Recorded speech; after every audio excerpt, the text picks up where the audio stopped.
Vamos lá. Bom, bem-vindos.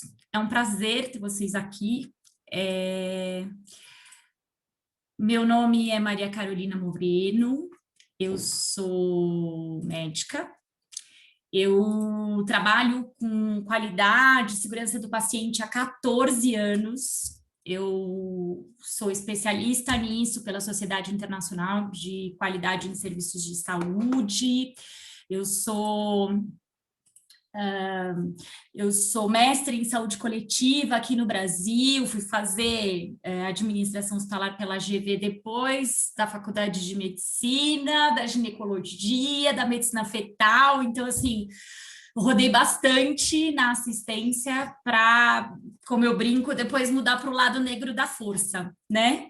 E eu brinco que é um lado negro da força porque o pessoal, quando vê a gente da qualidade circulando por perto, o que mais é sair correndo, né? Eles não estão, nossa, lá vem função, lá vem mais trabalho, lá vem mais burocracia. E, e toda a minha jornada foi, assim, foi bastante interessante porque eu fui aprender segurança do paciente e gestão da qualidade por conta dos processos de acreditação. Eu tive o prazer de trabalhar na metodologia brasileira de acreditação por 6 anos, 2 deles como a CEO da ONA, então alguns de vocês já devem ter me ouvido falar a respeito dela, ou já devem ter me conhecido por conta do meu trabalho lá, né? E depois que eu saí da ONU, eu continuei com metodologias de acreditação, mas como avaliadora pela Sociedade Internacional, pela ISQA, e trabalhando com gestão da qualidade e segurança do paciente, mas do lado da implementação. E nesses 14 anos de trabalho e de estudo e de experiência prática, assim, de sentir na pele as dificuldades que todas as organizações de saúde têm, eu pude perceber um gap enorme entre as organizações que estavam buscando acreditação e as organizações que se entendiam como não merecedoras ou que nunca teriam acesso a processos de acreditação. Enquanto as organizações que buscam a acreditação veem como um desafio a ser vencido, quem está em organizações de saúde que, por questões econômicas, de financiamento ou até estratégicas, não tem a proposta de passar pelo processo de acreditação nos anos, né, nos anos que estão por vir, viam como uma barreira, como se gestão da qualidade e segurança do paciente não fosse para eles. E, na verdade, isso sempre me incomodou bastante, porque a acreditação é uma ferramenta de avaliação da qualidade e da segurança do paciente.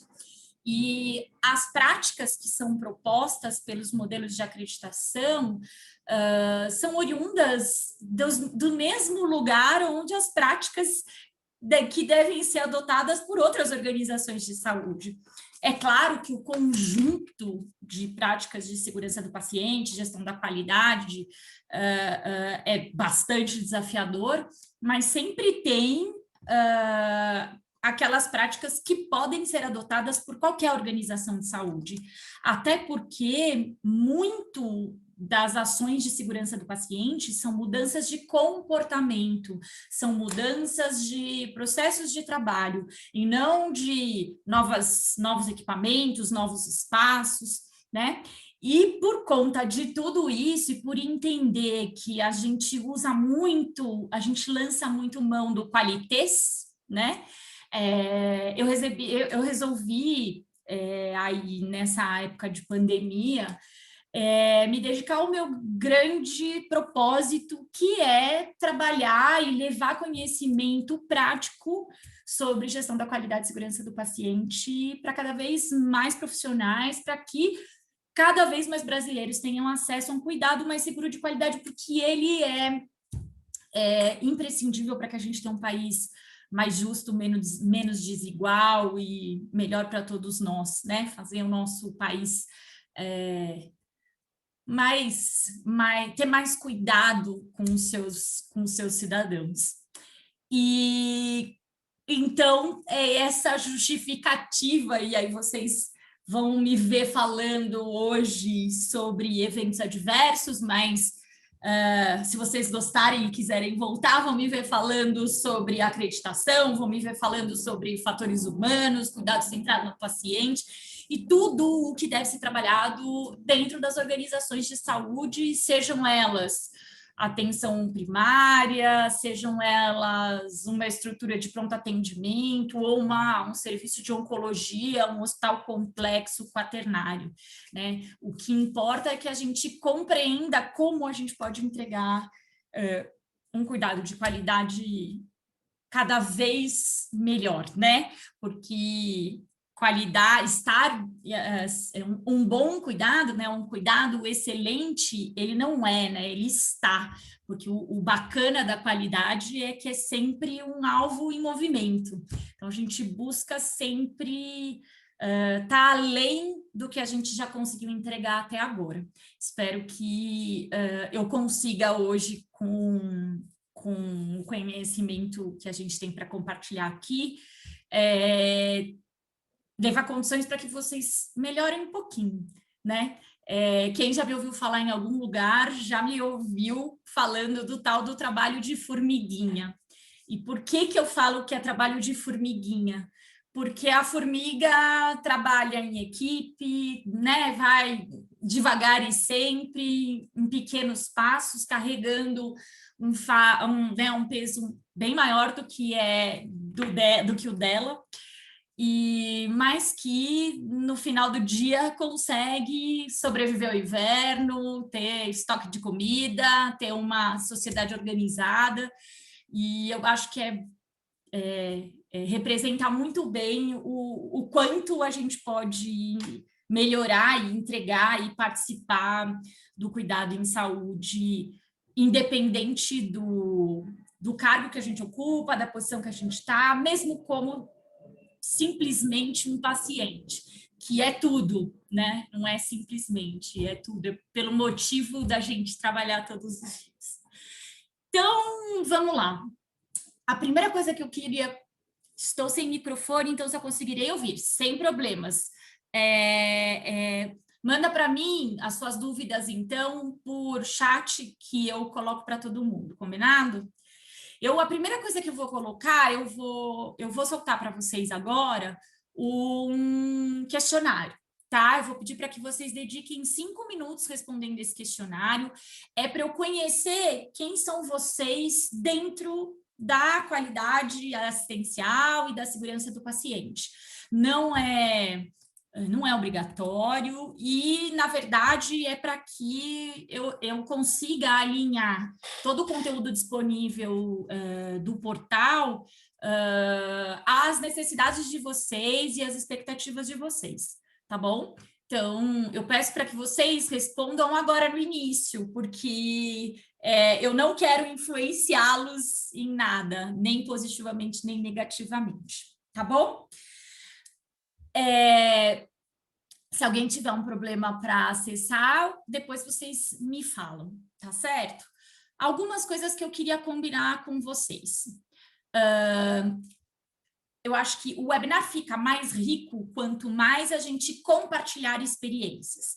Então, eu sempre proponho uma quantidade de conteúdo, mas eu espero que esse conteúdo seja de troca, né? Então, eu trouxe algumas coisas para a gente, para nortear vocês e para propor a discussão, mas eu espero que vocês levantem a mão ou abram o seu áudio e se coloquem, ou então mandem mensagem para mim, como nós estamos em muitos, me mandem, eu estou com o chat aberto, me mandem pelo chat a experiência que vocês querem, né? Olha, eu queria falar. E a gente abre, não tem problema nenhum. Nós temos 1h30 para poder agregar conhecimento e saber cada vez mais. Se deixar, eu vou falar 1h30, né? Como boa italiana que sou, a minha origem não me deixa negar. Mas a ideia é sempre compartilhar com vocês, tá bom? Então, hoje especificamente, deixa eu só compartilhar minha tela com vocês. Especificamente, a gente vai falar daquele momento desesperador em que a sua organização de saúde começa a entender que é importante notificar os eventos adversos. O que eu quero dizer com isso? Você deixa de ter 15, 20 eventos por mês e a sua organização começa a te apresentar 50, 60, 70 eventos adversos no mês, e você precisa dar conta de todas essas notificações, né? E por que eu falo isso? Porque é o que a gente quer.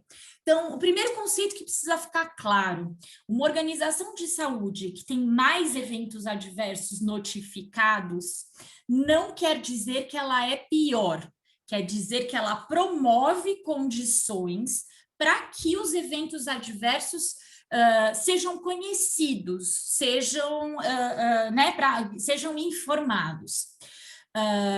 Ao passo que uma organização de saúde que tem um montante pequeno de notificação de eventos adversos não é uma organização mais segura. Na verdade, ela é uma organização de saúde que não incentiva que seus eventos adversos sejam notificados. E por que eu estou dizendo isso? Porque não existe organização de saúde no mundo que não tenha eventos adversos acontecendo diariamente nas suas unidades. E por que eu falo isso? Porque, primeiro, nós somos seres humanos; segundo, nosso trabalho, e vamos errar por sermos seres humanos; nós somos prestadores de serviço, então a entrega do cuidado ela depende dos dois lados, né? A gente não entrega passivamente o cuidado, existe o paciente no recebimento desse serviço, e ele tem condições particulares que podem nos levar a erros, né?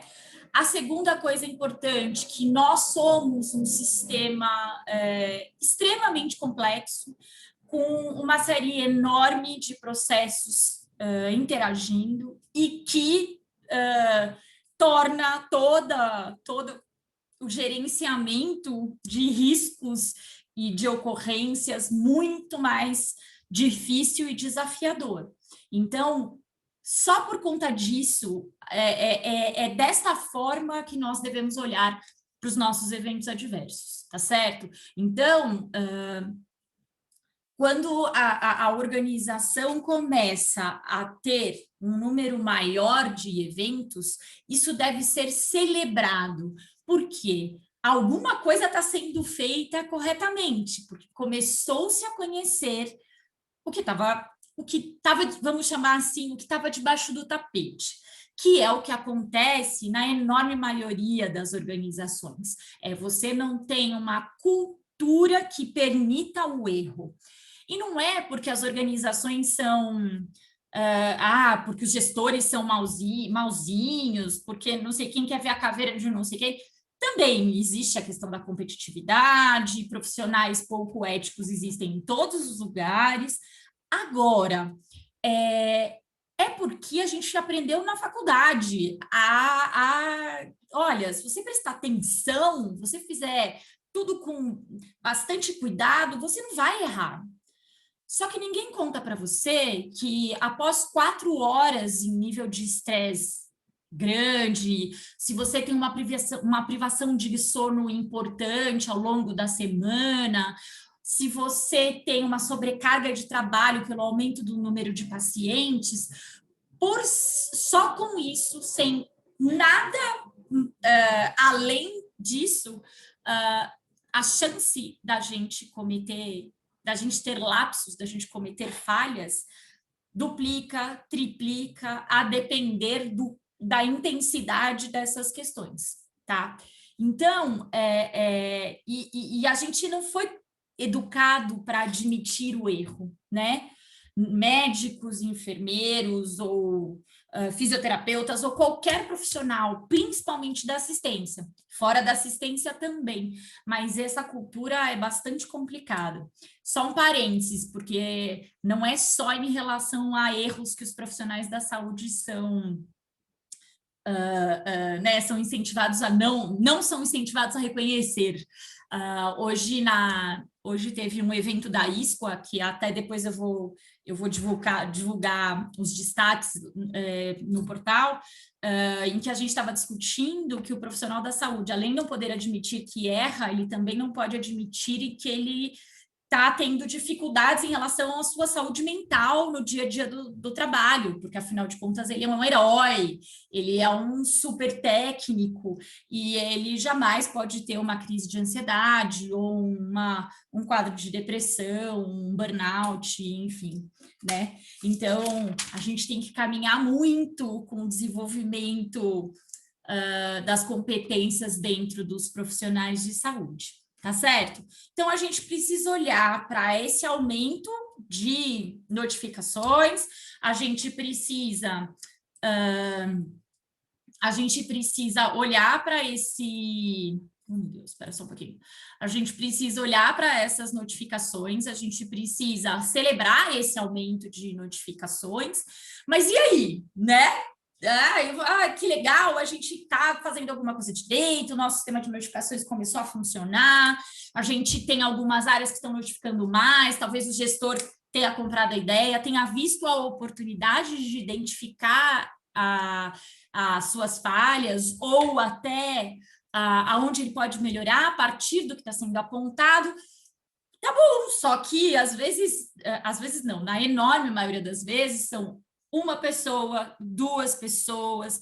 Quando existe um escritório que vai dar conta, né, das questões da notificação de eventos adversos, ou um núcleo de segurança do paciente que tem horário dedicado para isso, é um privilégio enorme. Então, a gente ainda tem mais lastro para dar conta desse aumento. Na realidade, né, uma andorinha fica tentando fazer verão, né? E como é que a gente começa? Então, a primeira coisa que a gente precisa pensar a gente recebe essa notificação, tá lá, tá registrada, veio por sistema, ou veio por papel, ou foi entregue em mãos, enfim, da maneira como vocês decidiram que isso tem que começar, tá? Quando a gente recebe, o que a gente deve fazer com isso? A minha maior aflição é que a primeira reação das equipes, quando começa a receber um número maior de notificações, é juntar tudo e pôr na gaveta. Tipo, depois eu olho para isso. E eu acho que é a primeira falha que a gente comete, o primeiro erro e aí de gestão, né, de eventos adversos. Por que eu estou falando isso? Porque eu ali posso ter eventos graves, eu posso ter riscos super importantes que vão estar subvalorizados se eu colocar todo mundo no mesmo pacote. Então, receber a notificação pressupõe olhar para ela no momento de recebê-la. Então, por exemplo, eu trabalhava num lugar onde as notificações aconteciam por sistema e por papel, por urnas que existiam dentro do hospital. E por uma questão de número de pessoas na equipe, a gente não conseguia pegar pelo hospital todas as notificações de eventos que aconteciam todos os dias. Então, o que acabava acontecendo? A gente passava 2 vezes por semana, 1 vez por semana. Conforme as equipes foram enxergando o que nós fazíamos com aqueles eventos que a gente tinha contato, os gestores começaram a passar na frente dessas urnas que ficavam em lugares estratégicos e avisar, olha, eu passei no ambulatório, tem um evento notificado. Olha, eu entrei no centro cirúrgico hoje, tem evento na caixinha. Então, a equipe começou a querer que a gente buscasse. Quando a gente colocava a mão, quando a gente coloca a mão, né? Quando a gente recebe essa notificação em mãos, ela chega até nós, a gente precisa conduzir 2 avaliações rapidamente, né? Imediatamente ou né? Sem muita demora, sem colocar o evento adverso na gaveta. Primeiro, a gente precisa investigar, e aí eu acho que é uma coisa que muitas organizações não fazem, se de fato aquilo é um incidente relacionado à segurança do paciente. Por que eu estou falando isso? Porque falta de ética, discussões e brigas entre profissionais da saúde, relações de conflito entre lideranças e liderados, sempre vai existir. E, por melhor que seja a cultura da sua organização de saúde, a gente não pode deixar isso de lado. Por que eu estou falando isso? A primeira coisa é não acredite de cara em tudo o que você está lendo no documento, na notificação. Seja um São Tomé, só acredite vendo. Às vezes a gente recebe notificações com descrições catastróficas, acaloradas, carregadas de emoção, porque o profissional se sentiu bastante lesado, incomodado, ou está vendo o seu paciente sofrer algum tipo de falha ou de descuido, e ele toma as dores do paciente e a gente recebe uma notificação que precisa ser avaliada de uma forma consistente, mas com menos emoção. Não estou dizendo que quem recebe as notificações não é uma pessoa que vai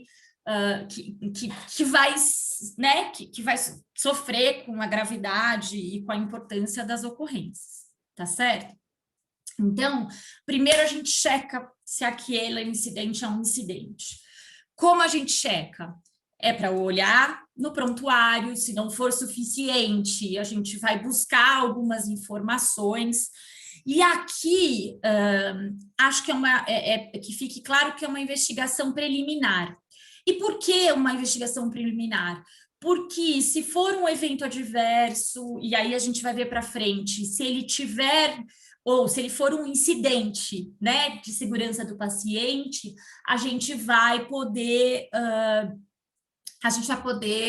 aprofundar e detalhar, até para poder pensar como é que a gente pode resolver essas questões. Em se tratando de um evento, quando a gente recebe essa notificação, a proposição é que ele seja tratado no seguinte fluxo. Então, a gente tem a notificação, a gente tem a investigação desse evento ou dessa notificação, porque pode ser uma não conformidade, simplesmente uma não entrega de algum processo, de alguma área. E a partir daí a gente vai olhar para a análise de causas e quais são os fatores contribuintes e até aprofundar na investigação se isso for necessário. E aí a gente vai partir para a identificação de oportunidades de melhorias sistêmicas e ao desenho de planos de ação para chegarmos ao objetivo real da existência de sistemas de notificação. Ok, eu vou só pedir para quem está com o microfone aberto, acho que agora eu mutei, pronto.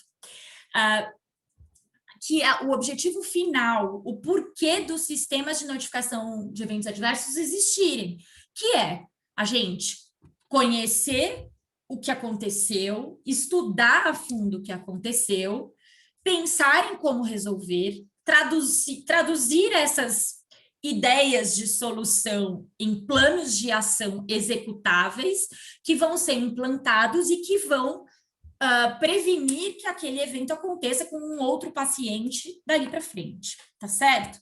Então, sempre que a gente for pensar, e aí agora a gente vai fazer um recorte e olhar para a classificação e análise dos eventos, a gente tem que pensar que existe depois, a partir dessa investigação e dessa conclusão e dessa investigação e dessa classificação, tem ainda 3 passos tão ou mais importantes quanto os 3 primeiros, que é saber, avaliar e analisar as relações de causa e de contribuição.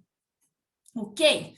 Quando a gente está falando de classificação de eventos adversos, normalmente a gente tem bastante confusão. E eu acho que é super importante, fico bastante feliz que eu tenha toda essa galera aqui comigo hoje. Porque, assim, a gente pode classificar os eventos adversos de algumas formas. E a depender da forma que a gente adota inicialmente, a gente... Na verdade, essas classificações, elas se somam para traduzir em como... elas são somadas para que a gente possa traduzir em como eu devo conduzir aquele evento, né? A primeira classificação, e é uma classificação que é proposta pela Organização Mundial de Saúde há bastante tempo, é a classificação por tipo de evento. Por que é importante? Todo mundo está vendo a minha tela? Essas são as ocorrências mais frequentes vistas pela perspectiva da Organização Mundial de Saúde, ok? Só que nem sempre isso está claro para a gente, né? Então, por exemplo, puxa, administração clínica. O que será que é? Será que é administração de medicamentos? Mas aí seria um tipo de incidente de medicamentos, de fluidos endovenosos. Administração clínica, será que é a gestão da... e normalmente né, a gestão do plano terapêutico, do processo terapêutico, mas não pode estar dentro de processos clínicos. Então, só para vocês entenderem, quando a gente propõe a classificação por tipo de evento, é para saber, para tentar buscar uma origem em comum, para tentar agrupar os eventos de tal forma que a hora que a gente for pensar lá nos insights que eles chamam, né, nas oportunidades e na melhoria das fragilidades, a gente consiga olhar para mais de um evento. Então, aí a gente constrói planos de ação que deem conta de várias ocorrências e previna a recorrência de mais de um evento ao mesmo tempo. Esse é um grande objetivo. Agora, e aí é a Carolina e a minha experiência, né, e que eu queria compartilhar com vocês. Quando eu começo a desenvolver um sistema de notificação, no momento em que a gente vai classificar, nessa classificação inicial, quando eu recebo o evento adverso, quando eu fui fazer a investigação preliminar por prontuário, para entender um pouquinho o que aconteceu, e consigo ter alguma clareza do que aconteceu, eu sugiro, e aí essa classificação inicialmente acaba ficando a cargo da equipe que recebe a notificação, seja do Núcleo de Segurança do Paciente, seja do Escritório da Qualidade, seja da Comissão da Qualidade, como a sua instituição definiu, eu acabo propondo que haja a classificação por tipo de incidente. Agora, quando as organizações estão no início, o que eu proponho para elas é que elas criem os seus principais tipos de incidente. Então, que elas agrupem os seus incidentes nesses principais grupos. Então, que elas se debrucem sobre os últimos 3 meses de incidentes notificados para entender quais são os principais eventos que acontecem dentro daquela instituição E quais os tipos de incidente que eles vão olhar? A Organização Mundial de Saúde, a hora que ela propõe essa classificação por tipo de incidente, ela já entende que a organização tem maturidade para trabalhar os incidentes que geraram dano ao paciente, os incidentes que não geraram dano ao paciente e os incidentes que foram interrompidos antes de atingirem os pacientes, que são os near miss. Agora, a gente sabe que, com a evolução da maturidade, a gente consegue abarcar todos esses tipos de evento. Num primeiro momento, o que a gente vai conseguir receber de informação é o que chegou ao paciente, é o que gerou dano ao paciente. E tudo bem, e é por isso que eu opto por não martelar, né, não insistir na adequação daqueles incidentes a essa classificação estabelecida pela OMS. É lógico que ela tem que ser o objetivo, né? A gente precisa caminhar em direção a isso. Agora, conforme a organização vai fazendo a classificação por tipo de evento, então, por exemplo, na última organização que eu trabalhei, a gente precisava no hospital materno-infantil, a gente acabou precisando ter um agrupamento por evasão, porque existia uma série de confusões em relação à definição, à condução, mas foi classificado como um tipo de incidente que existia na instituição. E aí a gente foi alinhando com o tempo aos tipos de incidente que a OMS preconiza. Eu não sei se ficou claro para vocês a forma como eu sugiro, porque, assim, talvez seja muito ingênuo da nossa parte, como gestores, e aí eu também já fui assim, achar que a gente vai pôr todo mundo numa sala, vai mostrar a classificação, pode até descrever a classificação, e que isso vai ser suficiente para qualquer membro do núcleo de segurança ir lá e classificar qualquer evento que chegar por tipo, né? Na verdade, as dificuldades, as dúvidas vão ser enormes. Então, se a gente construir os tipos e depois caminhar para o alinhamento, primeiro, faz com que as pessoas envolvidas nessas classificações se apropriem dos eventos adversos que acontecem, e segundo, isso seja um processo educativo, né? Olha, que tipo de evento é esse, tá? Mas e agora, onde eu classificaria se a gente fosse usar a classificação internacional?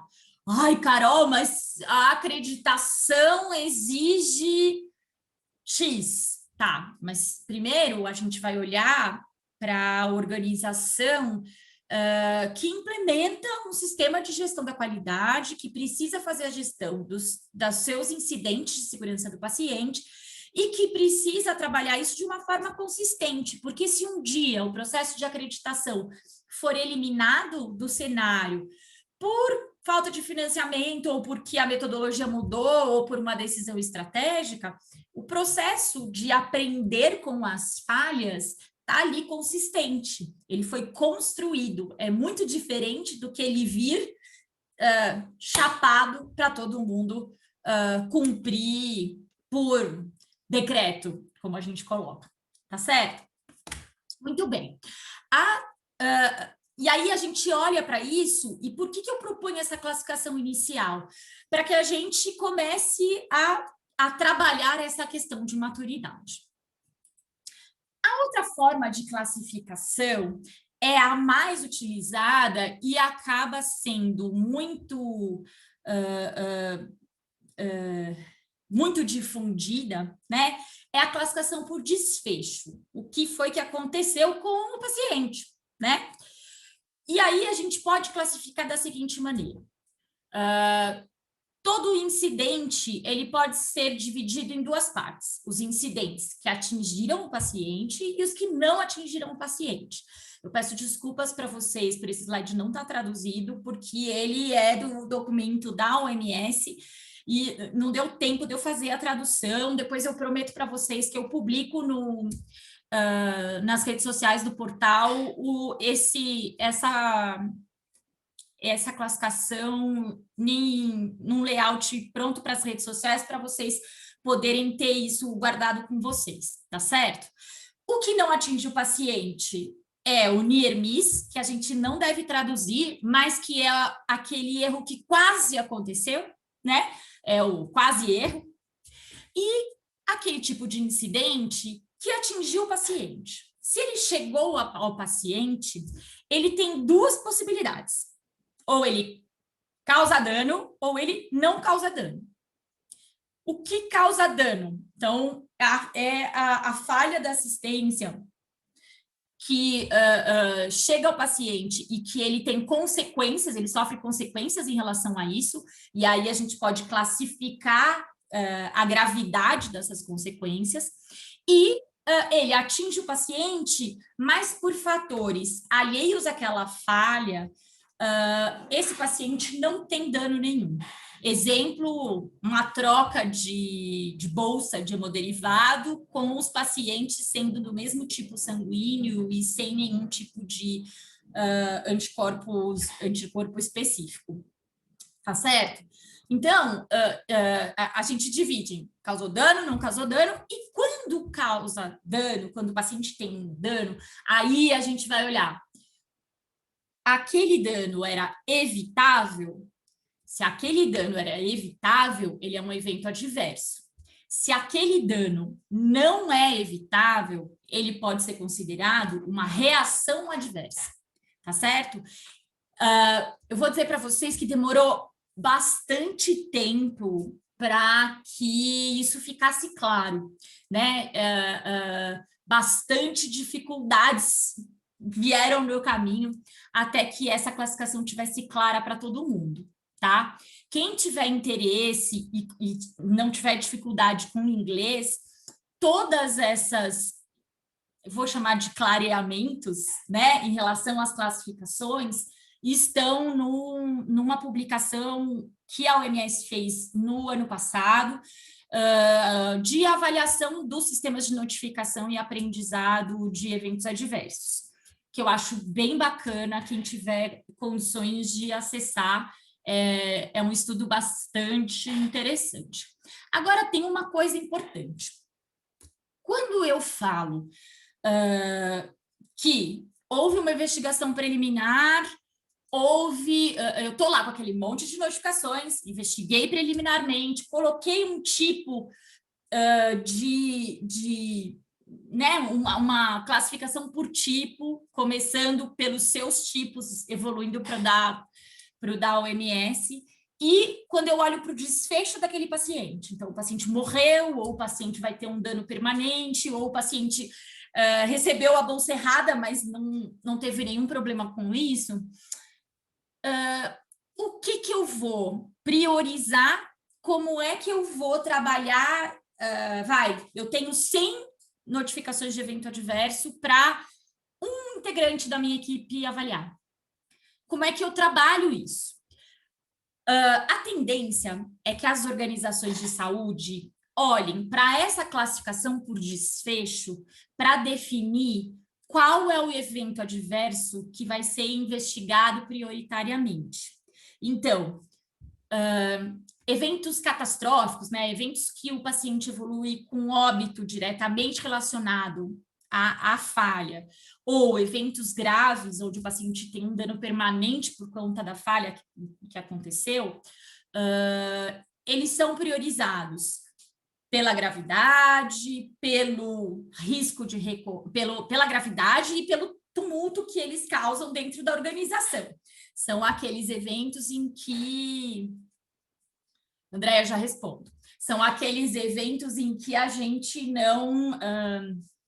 são aqueles eventos que a gente normalmente fica sabendo.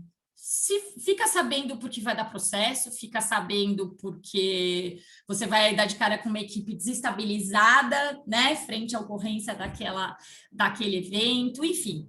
Agora, e os eventos adversos que têm um dano, que geram um dano temporário, né, moderado ou leve? Esses eventos ficam ali na berlinda, né? Como é que se faz? Você trata, você não trata, você vai investigar, você não vai investigar, qual você vai investigar primeiro? E aí só depois se olha para o near miss, que é o erro que não atingiu o paciente. Por quê? Não, primeiro eu preciso tratar aquilo que já gerou dano, tá certo? Mais ou menos. Só fazer um parênteses. A André está perguntando aqui sobre a circunstância de risco, se ela não está mais incluída na classificação do OMS. Então, vamos lá. A OMS entendeu que aquela classificação estava complexa, tá certo? A circunstância de risco, ela não é um incidente, ela não vai ser mais trabalhada como um incidente de segurança do paciente. Ela é uma circunstância de risco. Está trabalhando com a questão preventiva, né? Você gerencia proativamente a segurança do paciente dentro da sua organização de saúde. Diferente do near miss e dos incidentes com dano. Dos eventos adversos e dos incidentes sem dano. Por que isso? Porque essas situações, as falhas já aconteceram e algum tipo de consequência foi destacada. O near miss não gerou consequência para o paciente, mas houve a eminência de que essa consequência existisse, tá certo? A circunstância de risco, ela é mais falha de processos, ela é mais não conformidades entre processos, tá? Ela vai ser trabalhada desta outra forma. Não existe um documento dizendo, a partir de agora não se considera mais a circunstância de risco. Não é isso. É que quando a gente vai fazer a gestão da segurança do paciente, a circunstância de risco vai para a parte de gerenciamento proativo. Tá certo? Mantém a visão de perigo na percepção de risco? Com certeza. Não existe. Tem alguém que está com. Agora, eu só vou fechar um pouquinho isso, beleza. Vamos entender, então. Quando eu estou falando não existe o risco se não tem o perigo. Como é que eu posso explicar para vocês de uma maneira bastante clara, tá certo? Qual é o meu risco? É o risco que vamos lá, eu estou olhando de uma maneira muito simplista, tá? Se eu tenho um gerador, existe o risco da organização pegar fogo, ok? Ele pode ser um risco alto, moderado ou muito pequeno, um risco leve, certo? A depender de como eu trabalho a manutenção desse gerador, a instalação desse gerador e o manuseio desse gerador, ok?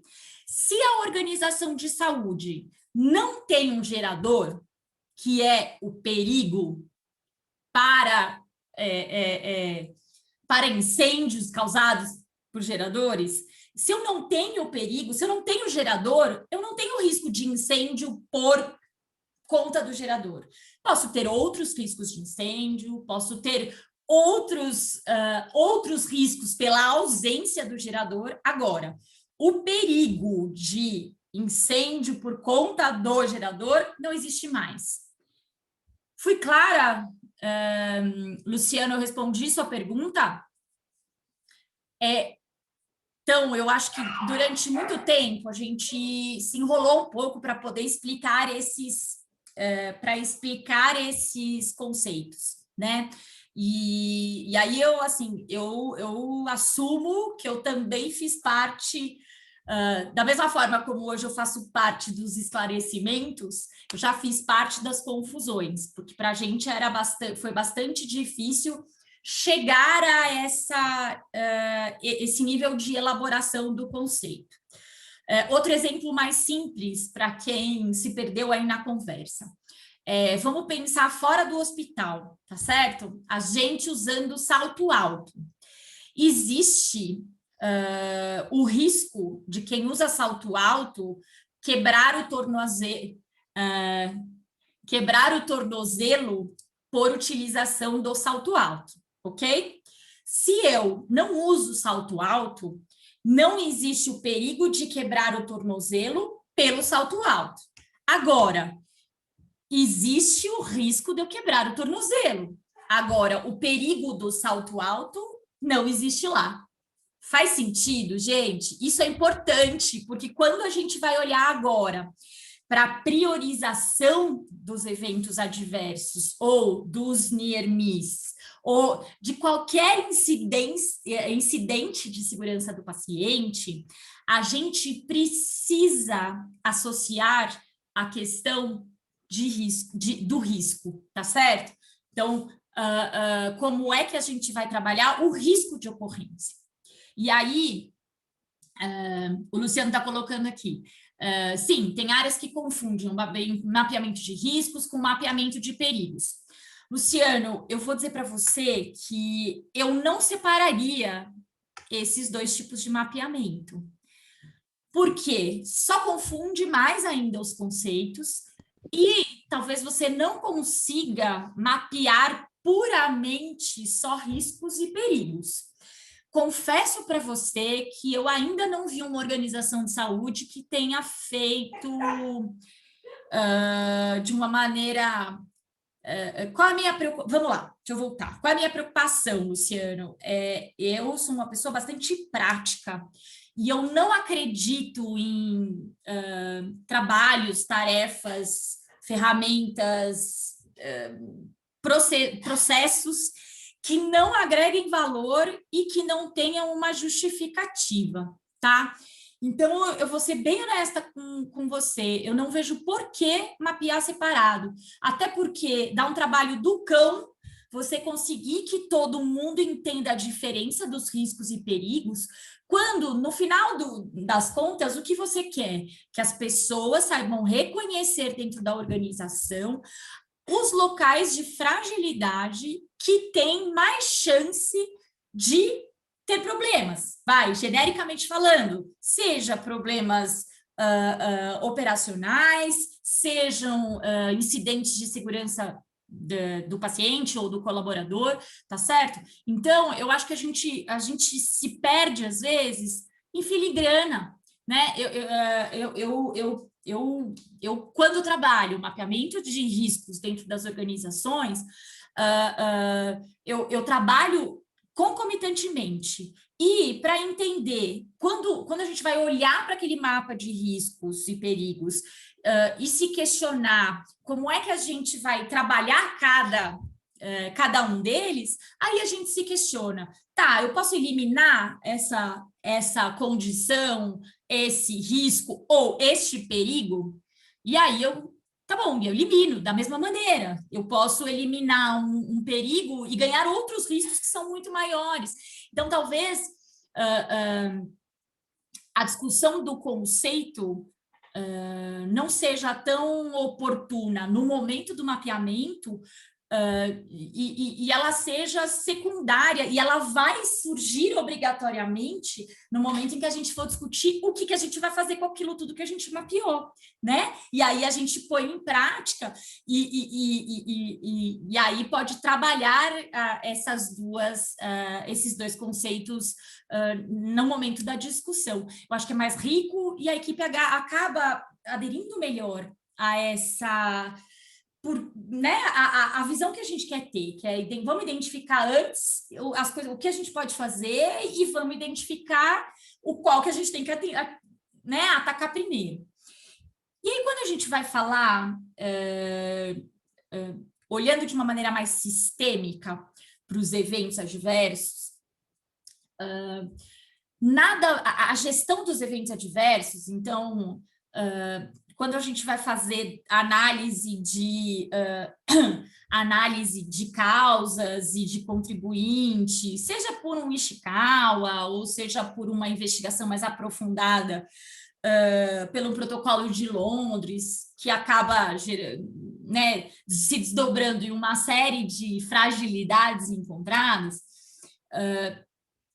Quando a gente vai, quando a gente chega nesse ponto, a gente consegue evoluir de uma maneira um pouco mais fácil, mas até a gente escolher como é que a gente vai trabalhar, demora um pouquinho, e para as equipes, né, para as equipes olhar para tudo isso e dar de cara assim, paf, isso é gerenciamento de risco, isso é perigo, isso é um evento adverso grave, isso é um IRMIS. Eu vou dizer para vocês que eu tive a experiência de implantar um sistema de notificação de eventos adversos, onde eu não fiz nenhum trabalho conceitual prévio. Eu fiz a sensibilização para que a instituição conhecesse as suas fragilidades e as falhas, principalmente assistenciais, que estavam acontecendo. Para quê? Para que houvesse o incentivo à informação e para que gerasse um trabalho de análise, de aprofundamento de investigação, de classificação dos eventos adversos e de construção de conceitos, né? E por que eu acabei fazendo isso? E eu acho que foi um resultado muito legal e que a minha equipe, né? Eu não estava sozinha, pelo amor, nós éramos em 5 pessoas. A gente conseguiu fazer com que o staff mais operacional se envolvesse e entendesse o porquê que ele estava ali, o porquê que ele precisava informar. Então, a gente conseguiu transformar uma situação que é bastante, né, desagradável, desconfortável, começar a informar, ficar parecendo que você está dedurando, num processo de construção. E aí a gente foi passando por essa classificação, pela identificação dos riscos, pela identificação, pela investigação mais aprofundada, construindo com tudo isso um sistema de fato de gestão de eventos adversos, né?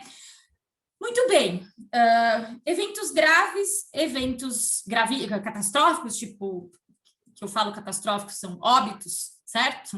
Evoluíram a óbito diretamente relacionados à ocorrência.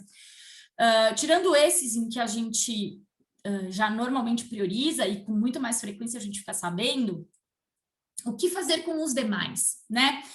Então, eu proponho para vocês em que a gente faça uma análise do risco associado. Então, não é só classificar por tipo de incidente, pensando lá, começa pelo tipo de incidente originário da sua organização, depois olha para a classificação do desfecho, então o que ele causou para o paciente, mas concomitante à análise e classificação do desfecho, vale você olhar o risco. Então, entender um pouquinho como é que a gente vai definir isso, né? Existem várias ferramentas que nos ajudam a avaliar o risco relativo aos incidentes, que são as mesmas ferramentas em que a gente avalia os riscos em geral quando a gente está lá mapeando. Porque quando fazer a gestão de eventos adversos nada mais é do que uma forma reativa de fazer a gestão de riscos. Por quê? Porque eu vou identificar esses riscos reativamente a um evento adverso que aconteceu. Faz sentido trabalhar uma resposta reativa no gerenciamento de riscos? A gente separa para que fique um pouco mais palatável, mas no fundo é tudo dentro do mesmo balaio, né? É tudo ali, o que pode acontecer com o que já aconteceu, e tudo isso vai terminar no que a gente vai fazer para evitar que ocorra de novo, ou para evitar que ocorra uma vez, pelo menos. Tá bom? Estamos na mesma página? Tudo bem? Alguém tem alguma dúvida, quer colocar?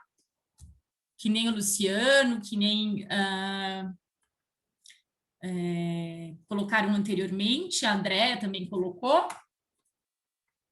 Para quem entrou depois, eu vou repostar agora um questionário. E aí vou pedir para vocês preencherem depois no final do webinar, que é importante para mim saber quem são vocês e quais são as necessidades, ok? Então, vamos lá. A gente tem várias ferramentas que vão permitir que a gente faça a análise do risco. Eu não sei até, eu recentemente, eu não sei se todo mundo teve a oportunidade de ver, eu postei um vídeo pelo portal contando a história. Uma pessoa me acionou pelo direct do Instagram me pedindo ajuda justamente para priorizar como é que ela analisava um determinado evento adverso, e era uma troca de medicações em que envolvia o cloreto de potássio, né? Uma ampola de cloreto de potássio tinha sido trocada pela medicação prescrita. E aí, só que aquela troca foi identificada no momento da dupla checagem, então ela não chegou até o paciente, né? Aí essa pessoa respondeu para mim e falou assim, não, então tô tranquila, porque então esse evento não é um evento que eu tenho que tratar prioritariamente. E aí a minha preocupação era mostrar para ela que o risco de dano grave ou catastrófico numa recorrência daquela situação, daquele NIRMIS, era tão alto que ela não poderia desprezar aquele evento. Tinha sido NIRMIS, a barreira dela de segurança, a barreira da organização dela de segurança havia funcionado. Agora, isso mesmo, Adriana. A Adriana está aqui falando que o risco gravíssimo é sempre urgente. É sempre urgente, só que se a gente não avaliar o risco no conjunto de análise que a gente faz desse evento adverso, ou se a gente deixar para fazer análise do evento adverso a cada 3 meses, que é a reunião do núcleo de segurança do paciente, a gente pode ter tido um dano gravíssimo. 2, 3. Lembrar que o NIRMIS uma bandeira amarela e muitas vezes até vermelha de que existem fragilidades naquele processo, em que existe algo que não está consistente e que você precisa criar, revisitar esse processo para poder criar mais barreiras, né? Por quê? Porque para a gente trazer segurança dentro dos processos, e aí estou falando de segurança, de gerenciamento de risco em geral, você tem que contar com certeza mais de 2, 3 barreiras, né? Quiçá na assistência, que são processos tão complexos, com tantas entradas e saídas no meio do caminho. Então, o NIRMIS tem que ser valorizado. Agora, na realidade das nossas organizações, eles são completamente desconhecidos, eles não são notificados, a gente vai ter contato com eles num segundo momento, quando a organização de saúde começa a criar a cultura da notificação, quando os colaboradores começam a se sentir seguros. Agora, a gente precisa, quando surge um NIRMIS, a gente precisa colocar ele. Qual é a gravidade se de fato isso tivesse acontecido? Qual é a urgência que eu tenho em solucionar esse problema para evitar que se esse problema permaneça, eu vou ter piora nas consequências, né? E aí o problema vai piorar se eu não tiver dado conta dele a tempo, né? Então a gente precisa avaliar isso com todo esse arcabouço para daí decidir esse evento adverso precisa ser analisado esta semana, ele precisa ser analisado hoje, ele precisa ser analisado em 15 dias, ele pode entrar para análise mensal, de acordo com a frequência. Exemplo, quando a gente tem falhas de registro, de registro na ficha de atendimento do paciente, troca do primeiro nome, troca um sobrenome, muitas vezes essa falha de identificação chega ao paciente. Por quê? Porque aí chega, ele vai fazer um exame, aí não reconhecem, ele não reconhece, ele informa que o nome está errado, aí você vai atrasar o exame dele porque você precisa confirmar que ele é ele mesmo, ou corrigir, ou você pode ter feito um contraste nesse paciente e ele teve o exame com a identificação errada, e aí o médico vai laudar e se recusa a trocar o nome porque ele não sabe se houve troca de nome ou de paciente, enfim. Todos esses eventos, eles atingiram o paciente. Eles vão causar danos leves ou danos moderados. Agora, essas falhas de identificação potencialmente podem ser muito graves, por exemplo, quando houver falhas de identificação de trocas de último sobrenome, quando não houver outro identificador. Agora, quando a gente compara a Uniermis, que envolve uma medicação de alto risco como o cloreto de potássio, qual dos dois incidentes de segurança do paciente devem ser priorizados? O Uniermis, ele é muito mais grave e a sua recorrência tem uma chance maior de gerar um dano gravíssimo ao paciente, um dano catastrófico ao paciente, do que a troca de nomes. Para que não me entendam mal, eu não estou dizendo que a troca de nomes não deve ser... eu já apoio para todo mundo, Adriano. Eu não estou dizendo que a troca de nomes não é um evento adverso importante, ok? Eu só estou dizendo que a troca de nomes, se for cumprido todo o protocolo de identificação correta do paciente, pelos identificadores e pela forma de questionar o paciente, a gente já tem barreiras instaladas que podem identificar isso.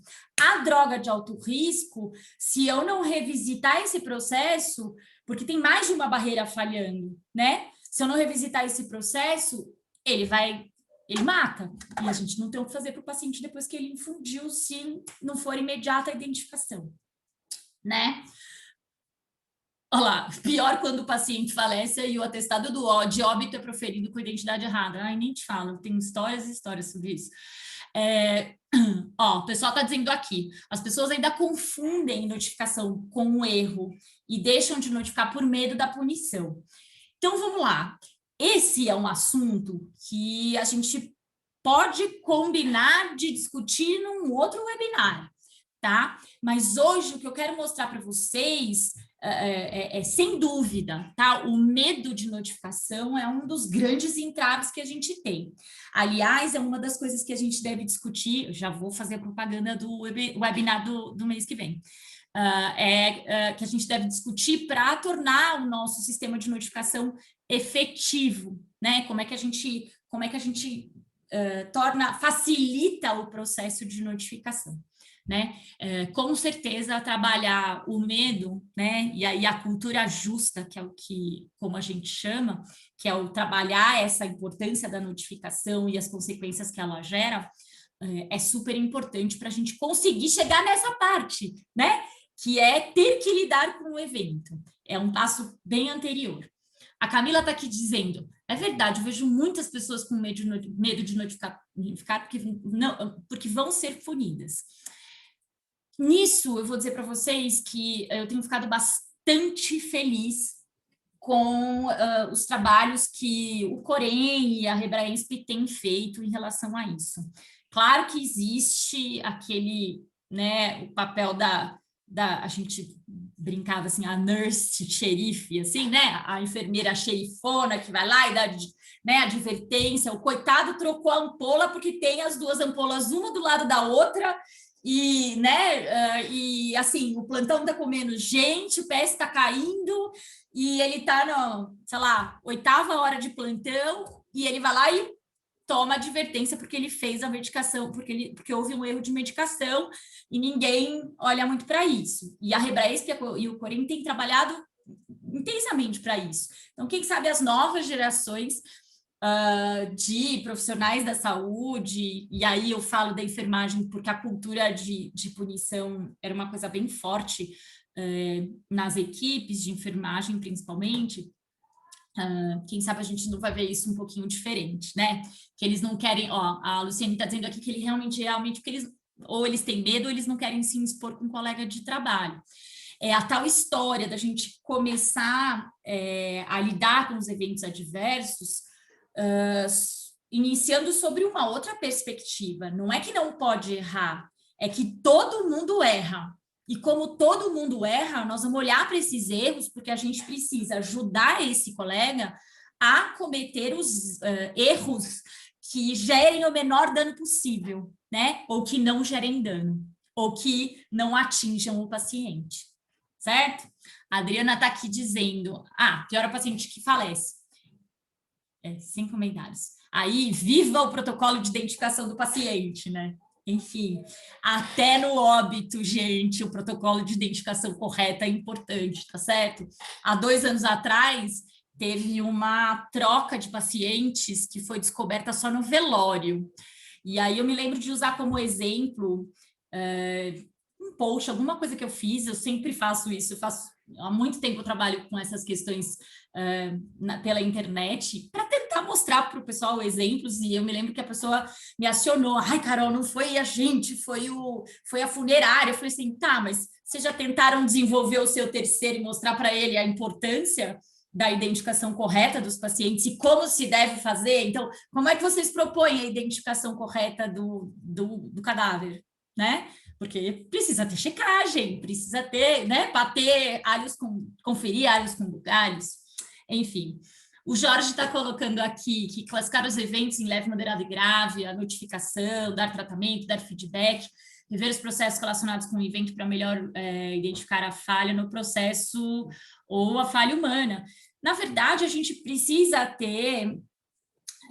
eu concordo com a Adriana Vergueiro colocando aqui que a gente precisa ter transparência na hora de rever o processo. Eu acho que tem a ver com transparência, tem a ver com a postura da liderança, tem a ver da maneira como você encara.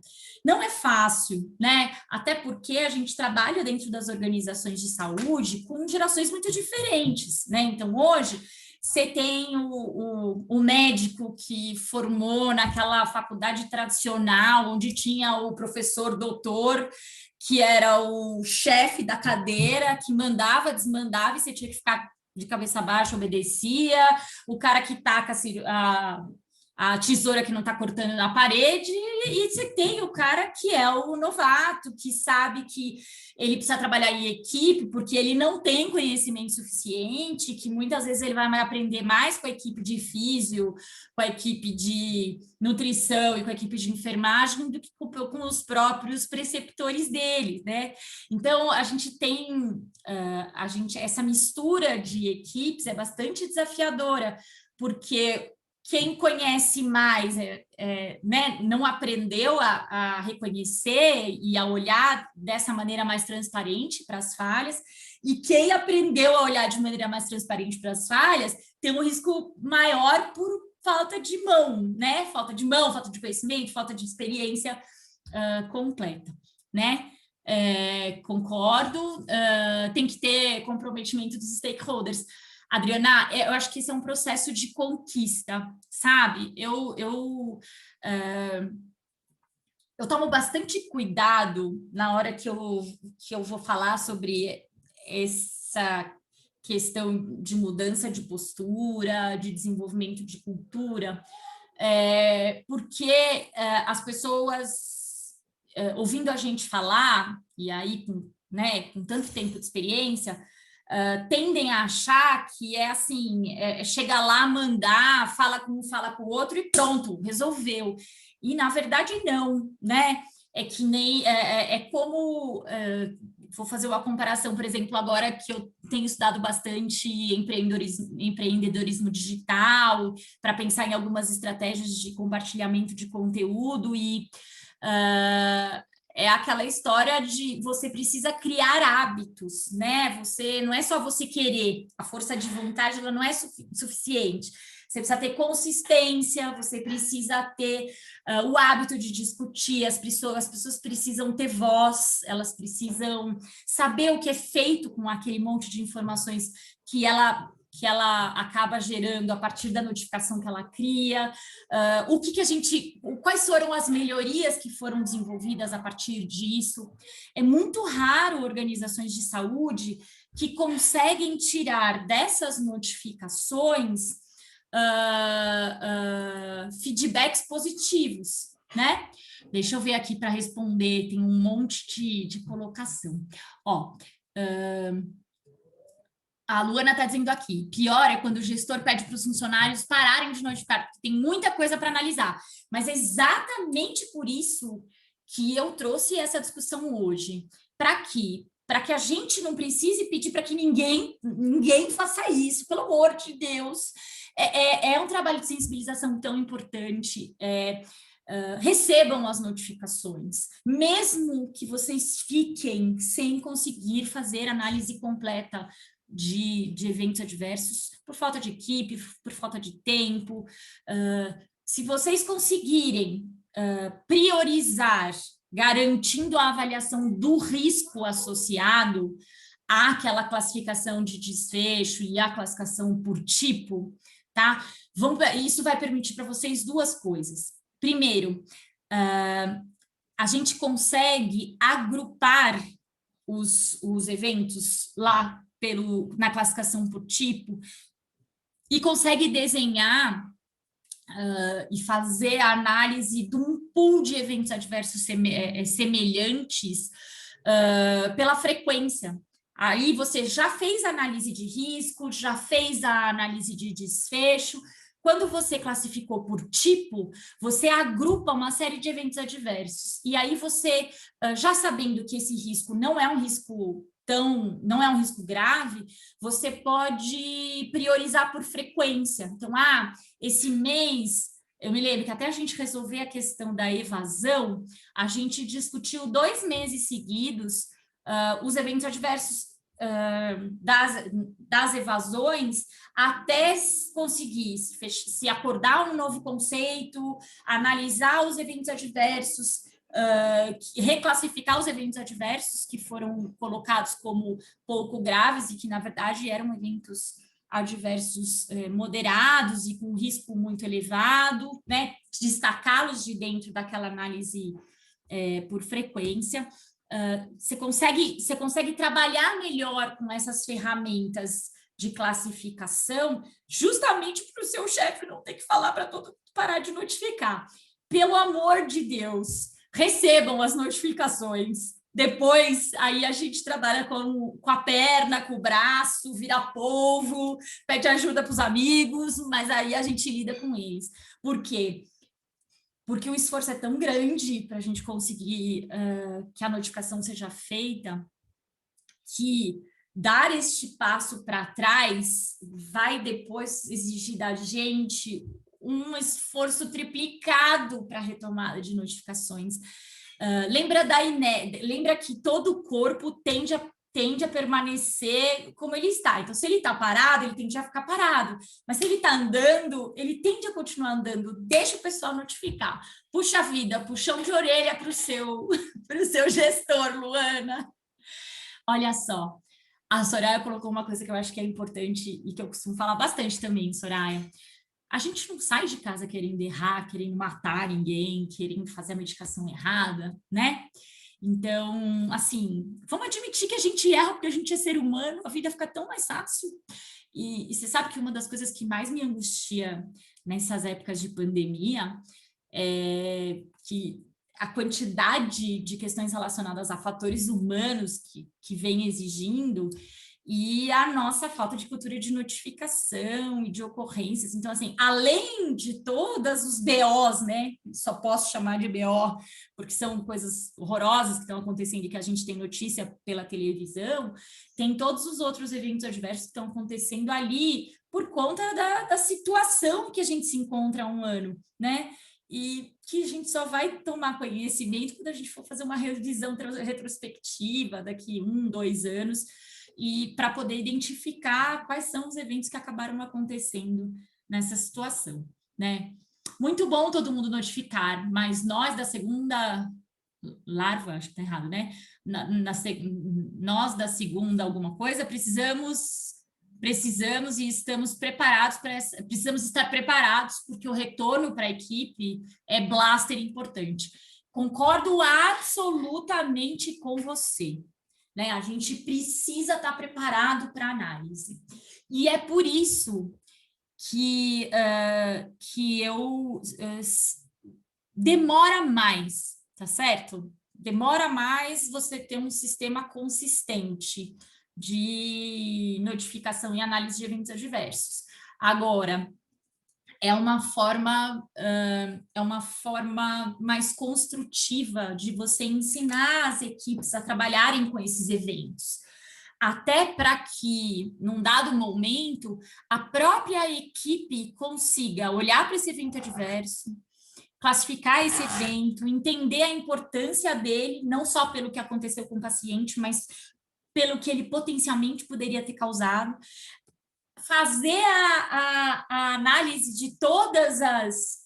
E aí é o sonho de qualquer pessoa que trabalha com gestão de qualidade, segurança do paciente, é que esse não seja um serviço de uma equipe específica, né? É que você tenha condições de que a própria equipe de saúde dê conta disso e já venha para a reunião do núcleo mostrando, olha, a gente teve essas ocorrências, esses foram eventos, esses foram não conformidades, esses eventos foram classificados por tipo desta forma, por desfecho dessa forma, e classificando por risco, a priorização é desse evento, né?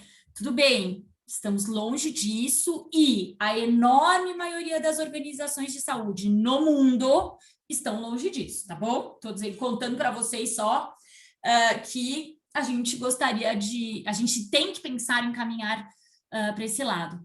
Gostei dessa ferramenta Gucci. Adriana, a ferramenta Gucci, ela é de fácil trato e ela serve para... Putz, eu uso o Gucci até para priorizar ações de planejamento, tá? Por exemplo, quando eu tenho muitas ações propostas a partir dentro do planejamento de segurança do paciente, eu aplico o Gucci, né? Eu proponho sempre para as equipes em que eu tô trabalhando aplicarem o Gucci, não que a gente vá obedecê-lo completamente, mas que a gente tenha uma análise estruturada, considerando a chance né, qual a frequência, qual é a gravidade, né? A gente consegue olhar de uma maneira mais consistente para todas as ações que a gente tem que dar conta. Nós da segurança do paciente, que veio o larva, achei segunda larva, não... Tá ótimo. Tem que sensibilizar. O problema é como a gente sensibiliza. Mas aí são cenas de uns próximos capítulos. Quem sabe a gente não volta a conversar isso em outro webinar. A Lígia está colocando aqui. Ao analisar um evento adverso, podemos identificar oportunidades de melhoria e também identificar falhas no indivíduo com necessidade de utilização da política de cultura justa. Isso é errado? Responsabilização individual após a análise do evento? Vamos lá.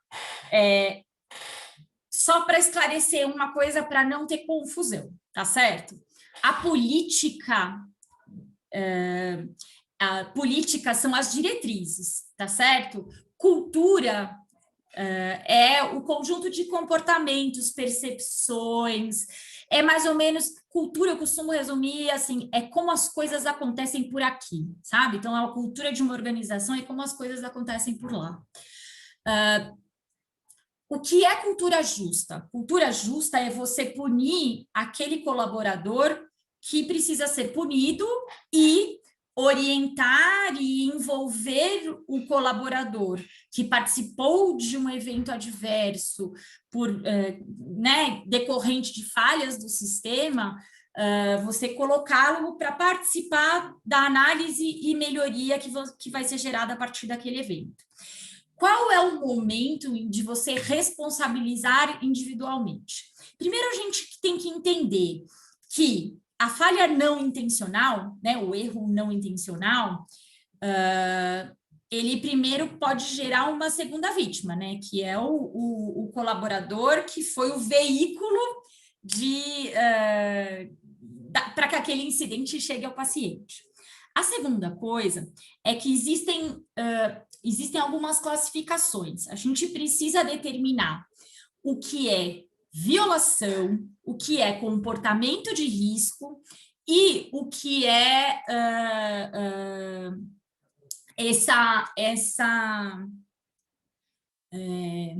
e o que é essa falha do sistema, tá certo? Por que existe?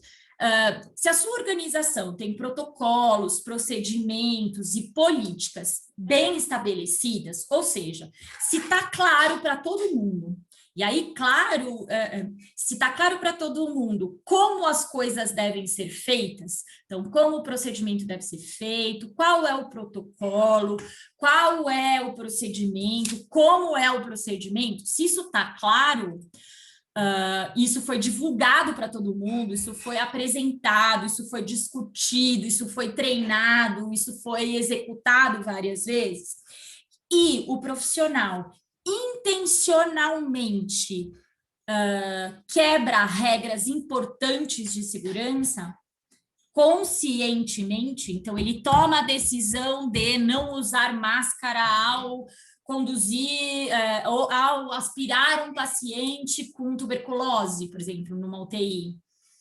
Esse cara ele tem um comportamento de risco e ele está cometendo uma violação. Ele sabe, ele foi lembrado de que aquilo era obrigação e ele decidiu fazer aquilo. Então, esse cara é uma violação.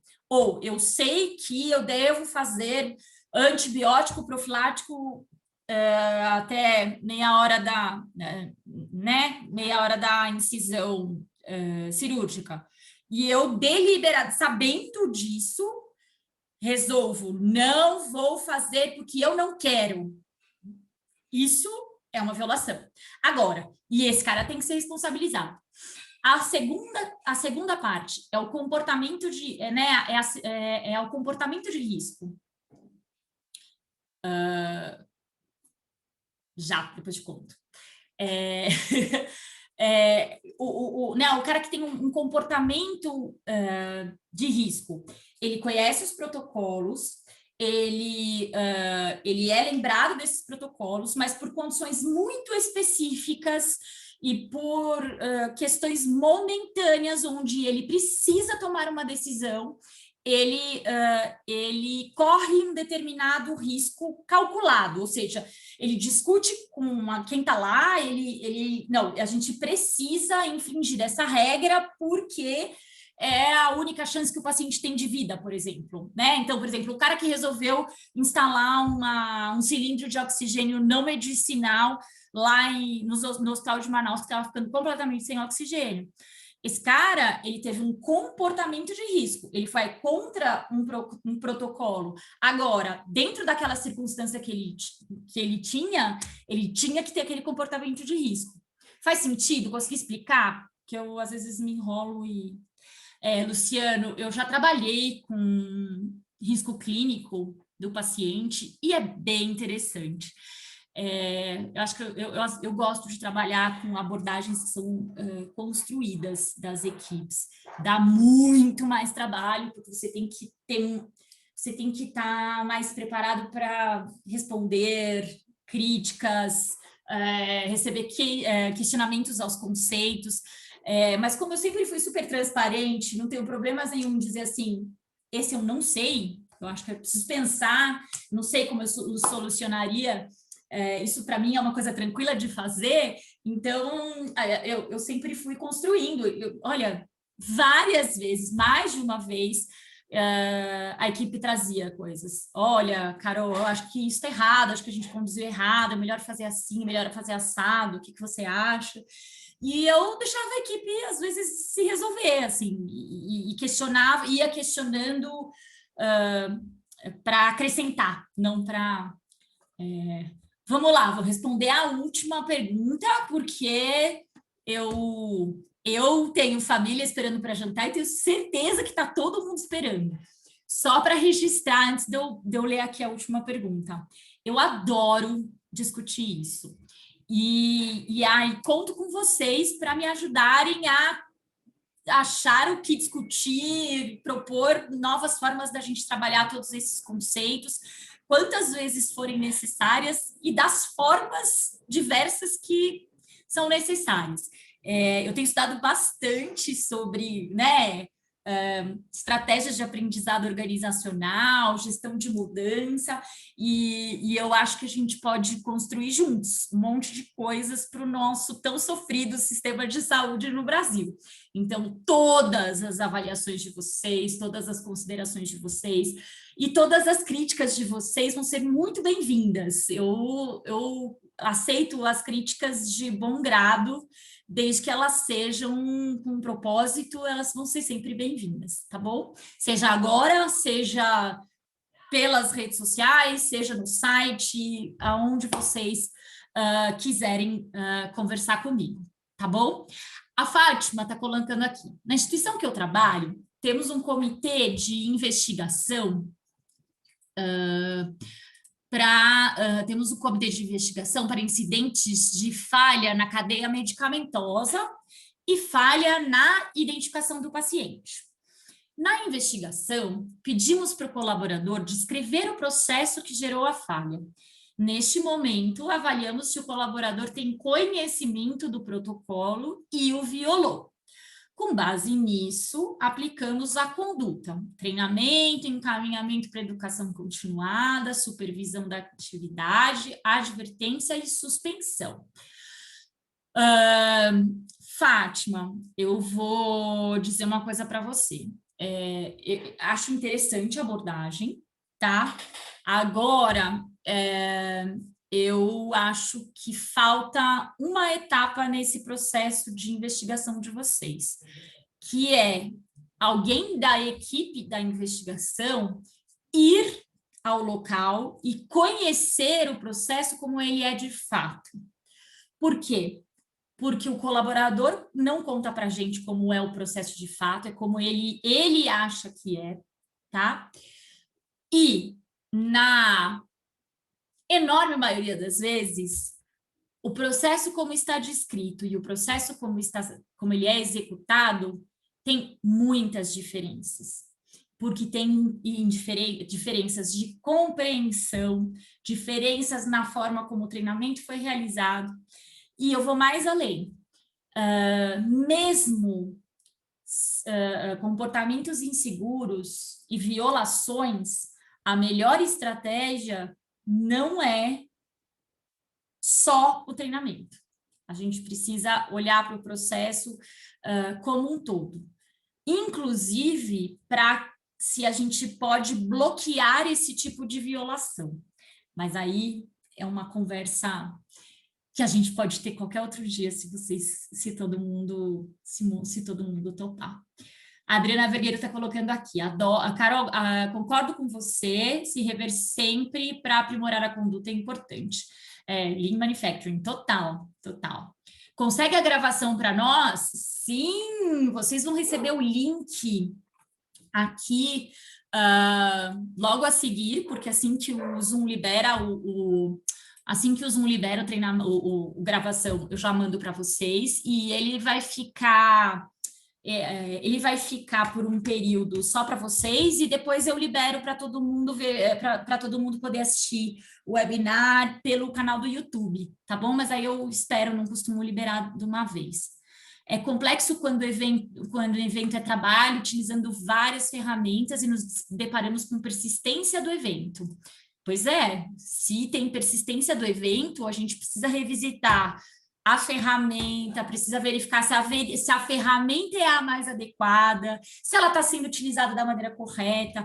Então, na verdade, a ferramenta, ela ajuda, mas ela pode ser um fator de confusão do processo também, né? Gente, o duro é que para a segurança do paciente, a gestão da qualidade, em especial na saúde, nem sempre 2 e 2 são 4, sabe? 2 e 2 podem ser 8, 15, 20, a gente nunca sabe. E eu vou dizer para vocês que quanto mais eu trabalho com investigação de eventos adversos, mais eu me surpreendo com os fatores contribuintes para a ocorrência dos erros. A gente não faz...